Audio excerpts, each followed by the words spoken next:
This video is proudly brought to you by Corey Cat Productions. Well, hello everyone, and welcome back to our Thursday night deep discussions. This week we're looking at Chapter 2 in Donald Crosby's Nature as Sacred Ground. And in this chapter, Crosby probes an enduring paradox.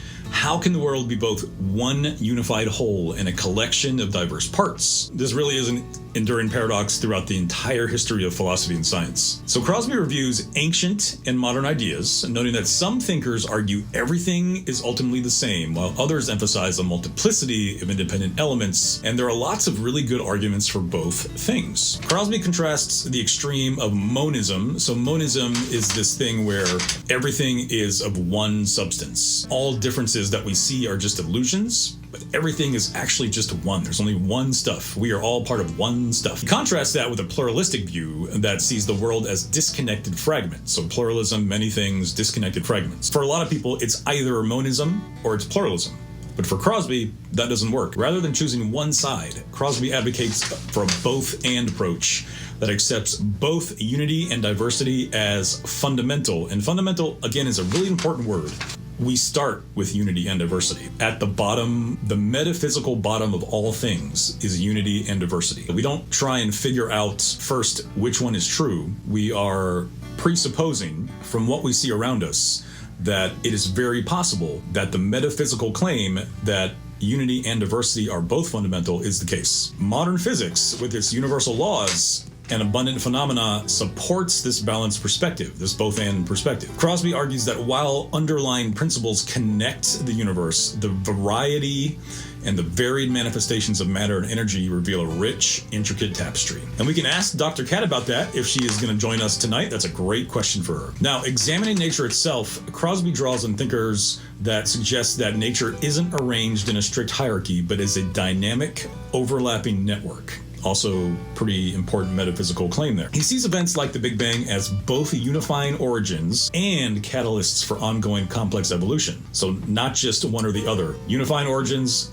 and catalysts. Crosby also challenges us to reconsider consciousness, and I get really excited to talk about consciousness because consciousness is the deepest mystery.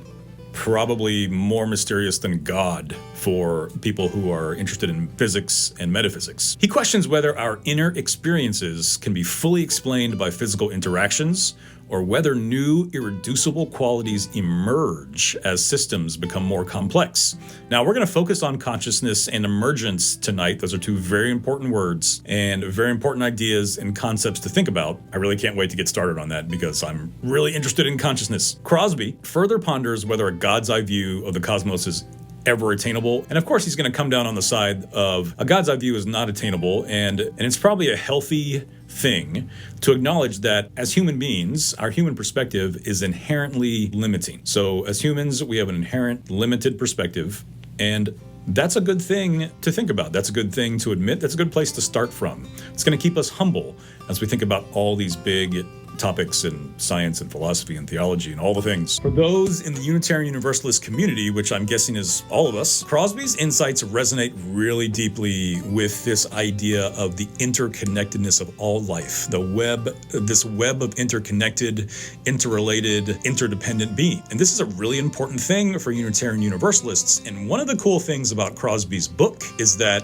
there is a lot of evidence that we are absolutely interconnected, and that is a good thing to remember. It's very easy to walk around in our everyday lives and just think that we are this lone monistic creature being, and we are all on our own. In one way, life can be interpreted that way, but in a scientific and philosophical way, we can remind ourselves that we are actually all interconnected. And I think that's an important thing to think about. So the recognition that matter, consciousness, and nature are dynamic and interrelated really challenges us to see ourselves as part of an intricate web of relationships. And I also think this aligns really deeply with Unitarian Universalism's emphasis on the inherent worth and dignity of every person that exists. So that's where we'll end this short video. I am really looking forward to diving into what we're about to talk about.